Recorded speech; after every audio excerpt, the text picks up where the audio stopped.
Good morning. Welcome to our first thoughts for this Sunday. And one of our readings this Sunday is a little bit from the end of the story of Moses, a very important prophet. So I thought we would tell the story of the prophet Moses. So, come into the story.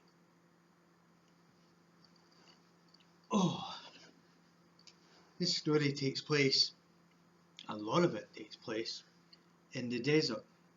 But the story goes back to the story of Joseph. Joseph, who was sold into slavery and became an important leader to the Pharaoh and to the people of Egypt. Many years had passed and there was a new Pharaoh. The new Pharaoh had forgotten all that Joseph had done for the people of Egypt, and the people of God were slaves in Egypt, trapped. They could not go back. The Pharaoh saw that there were so many people of God in his country, and he became afraid that they would take his kingdom from him. And so he ordered all the baby boys to be killed. One mother took her baby, she wrapped him in swaddling cloths, and she laid him in a basket that she had woven. She took her baby in the basket down to the great river Nile. There she hid her baby in amongst the bulrushes that grow on the river bank. Now some women came down to the river and they heard the baby cry from the river. One of those women was the daughter of the Pharaoh. And she took the baby and she said, "I will name him Moses." Moses, which means to draw out, as she had drawn him out of the river. And she raised Moses in the palace. Moses grew to be a young man. One day he saw an Egyptian beating one of God's people, and he became so angry that he did something terrible. Moses killed the Egyptian. He knew he had done wrong, and he was afraid that he would be killed too. So Moses ran away into the desert, ran away as far as he could run. Moses went to live with the family of Jethro, and he learned how to be a shepherd, caring for Jethro's great herd of sheep. Moses married one of Jethro's daughters, and he raised his family. One day Moses was tending the sheep, and Moses looked up at Mount Sinai. He was drawn to the mountain. There was something strange. He saw something burning. So Moses climbed up the mountain, and there he found a bush that was on fire. But it wasn't burning up. It just kept burning. At the burning bush, Moses came close to God, and God spoke to Moses through the burning bush. God said, "I have heard my people cry." God told Moses that he must go back to Egypt. The people must be set free. Moses said to God, "Who am I to do this? Can't you send someone else?" And God said, "I will be with you." Moses says, "But What will I say? What will I do? God said, your brother Aaron, he'll go with you, and I will go with you, and you will set my people free. So Moses went back to Egypt. He went to the Pharaoh many, many times, and each time Moses asked the Pharaoh, let my people go. And each time the Pharaoh said no. Terrible things happened in the land of Egypt. Terrible, terrible things. And then Moses went back to the Pharaoh again and said, let my people go. And finally, the Pharaoh said, go. And so the people of God hurried and left at once.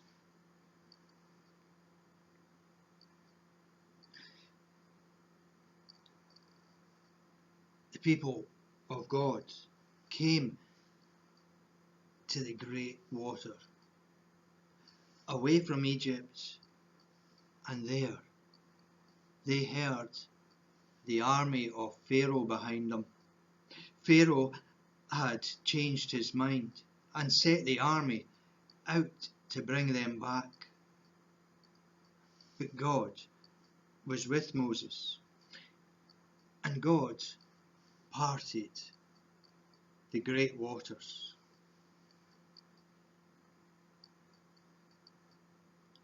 And the people of God, led by Moses, crossed to the other side. The people of God were free. But where were they free to go? For many years, the people of God felt trapped in the desert. In the desert, they grumbled. In the desert, they remembered the food of Egypt. In the desert, they questioned Moses and they questioned God. They were hungry and they were thirsty. But God did not forget the people of God. And in the desert, God gave them manna to eat, bread, and the people ate. And in the desert, God gave them quail, meat to eat, and the people ate. And when they were thirsty, God told Moses to strike a rock with his shepherd's staff. Moses struck the rock, and water gushed forth from the rock, and the people of God drank. Moses came to the mountain of God again, and once again Moses was drawn to the mountain. He climbed the mountain to come close to God. Moses' brother Aaron, he stayed with the people of God at the foot of the mountain. And there the people waited, and they waited, and they waited. Then finally Moses came to the mountain, and God came close to Moses. And God told Moses to write down the 10 best ways to live, to write them on tablets of stone, the 10 best ways to live. With them, the people of God would know what to do with their freedom. When Moses came down from the mountain, his face was shining. He had been so close to God. But when Moses was away, close to God, The people of God got tired of waiting. The people of God thought that Moses and God had left them. They didn't know what to do. So they collected all the jewelry that everyone wore. They collected the jewelry, they melted the gold down, and they asked Aaron to make a golden calf. A golden calf, a new God to lead them to the promised land.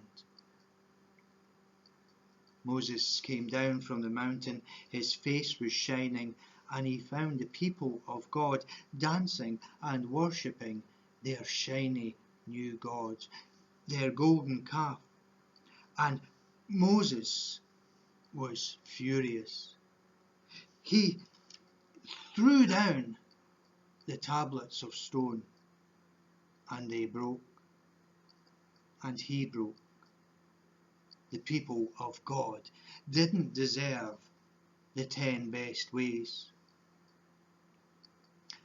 And God saw the broken people, and God saw the broken Moses, and God saw the broken tablets, and God gave Moses new tablets of the 10 best ways to live.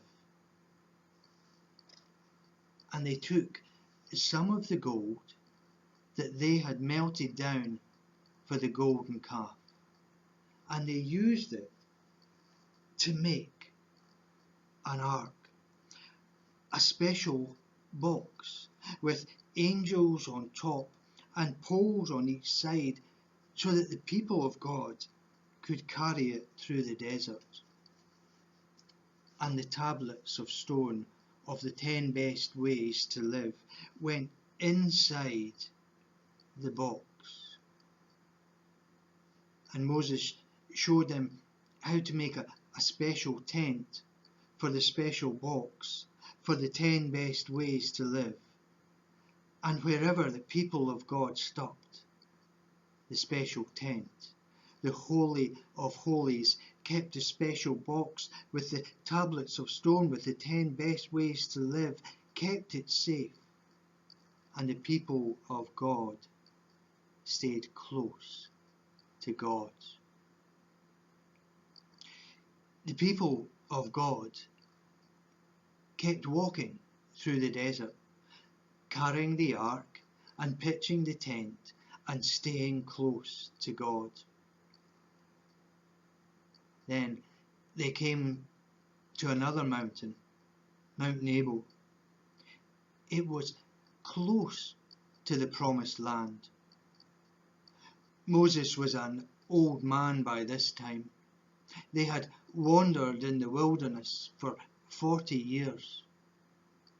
But Moses climbed the mountain once again, and from the top Moses looked out, and he could see the promised land. It was so close, and he was close to God. And God said to Moses, "You have done as I have asked, but not always. You will see, but you will not enter the promised land." Moses died at Mount Nebo, and God raised up a new prophet from the people of God to lead the people of God into the promised land. I wonder what part of this story is the most important. I wonder if you have ever got so angry that you have broken something. I wonder if you have ever felt broken. I wonder if you have ever grumbled. I wonder if you have ever felt lost. I wonder if you have ever been hungry, I wonder if you feel part of this story. I wonder what it feels like to be called by God. I wonder what it feels like to be asked to do something that you don't really want to do. I wonder what it feels like to be so close to God that you shine. I wonder what it feels like to be so close to the promise, but not to get there. I wonder